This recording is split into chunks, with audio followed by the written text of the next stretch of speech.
Hello, BookTube. I'm here in a change of location because the construction sounds directly outside of Hyde Cottage were so bad first thing in the morning that I couldn't hear myself think. So I came here to Bussy Brook and the Arnold Arboretum with the little Fraulein to talk just a little bit about NaNoWriMo. I finished NaNoWriMo this morning. I won NaNoWriMo, the obnoxious phrase. By hitting 50,000 words. I think I have about maybe 800 or 900 more to go before I finish the story. So I wanted to give a NaNoWriMo update and maybe a little explanation of why I haven't done any NaNoWriMo updates before now. It's because I did NaNoWriMo wrong this year. And I feel bad about that because I wait all year for it. I love it. And it's not the fault of my ineffable writing partner, my writing coach, the international operative known only as the Nightingale, who suggested that I do this time around something new, something that would challenge me. So I decided to write Eurydice, My Dear, a novel called Eurydice, My Dear, about about William Howard Taft. Half of it is about President Taft. In the run-up to his taking the White House, and all the parties and balls and whatnot, and then the day itself and the immediate aftermath, and specifically about his wife, Nellie, who was a driving force behind his campaign and a driving force behind his own conviction to be president, since he really wanted to be a judge. Here, up you go. She wanted him to set his sights a little higher, and because of her, shall we say, forceful personality, he did that. But then, almost as soon as he took the White House, she had a debilitating stroke, and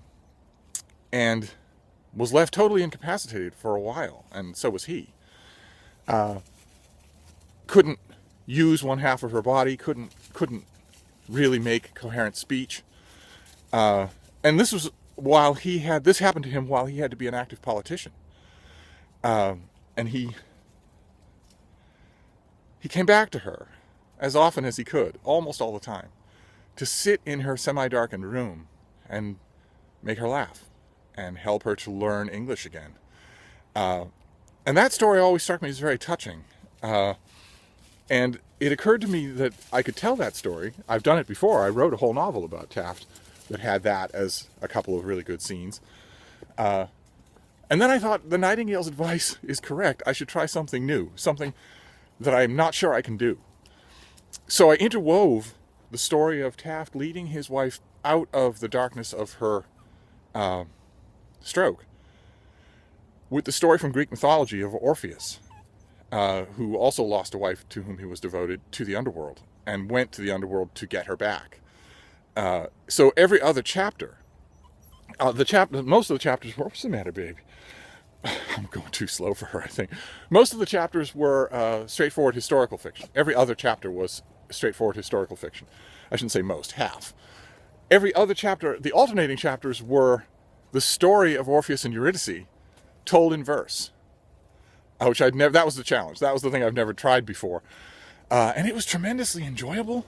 Oh, God. I mean, the Nightingale's advice was spot on the money. I loved doing it. The only problem was, as I realized too late, I realized about halfway through NaNoWriMo, was that the combination of Taft and Greek mythology, both of which mean the world to me, made NaNoWriMo too personal. It made the whole thing too personal. So all of a sudden I didn't want to do updates. All of a sudden I didn't want to be all jovial about word count or join in with writing sprints or whatnot. I saw the fun. I joined in a couple of times with the fun that Ben Sanders was having on live streams on his channel. But after a while, it just became too much. The project became too personal. And when I'm writing personally, I don't share it with anybody until it's done. So that's why I've done no NaNoWriMo updates. And I feel like I've missed NaNoWriMo this year, even though I won, I finished, and I have a manuscript. So what I want to do, what I intend to do next time, maybe even not waiting till next time, maybe Camp NaNoWriMo, is a NaNoWriMo that I can actually, that's actually in the spirit of the thing. In other words, for me, a fictional project that isn't so personal. So I'm going to figure out what that is. I already have a really good idea. of what I want to do. And then either Camp NaNoWriMo, or there's no law that says I can't just start writing it now. I have a big writing project, aside from deadline reviewing, for 2018. I'm going to start writing that as soon as the new year commences. But in addition to that, there's always room for fiction. And I know what I want my next fiction project to be. I want it to be, I don't want to use the word trivial, but fun. I want it to be fun. And I thought the one thing I know for sure is that the surest way to make sure of that, to make sure that I don't take it too seriously, is to make it fan fiction this time around, which I've never done for NaNoWriMo. Although I've written a lot of fan fiction. I've just never done it for the potential to share with other people or talk about.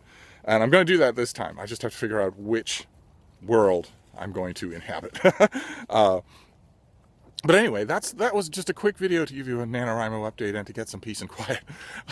I also thought I would take Frida out here because as a kind of reward, because the feeling, the rush of finishing NaNoWriMo is undiminished, even if I feel like I didn't quite do it right. So I'm going to continue our walk here, and with any luck, the construction crews, the non-stop round-the-clock construction crews, will take a break so that I can talk in Hyde Cottage about books. That would be great. We'll see. I'll certainly upload something else today. But in the meantime, I'll see you soon. Thank you, BookTube.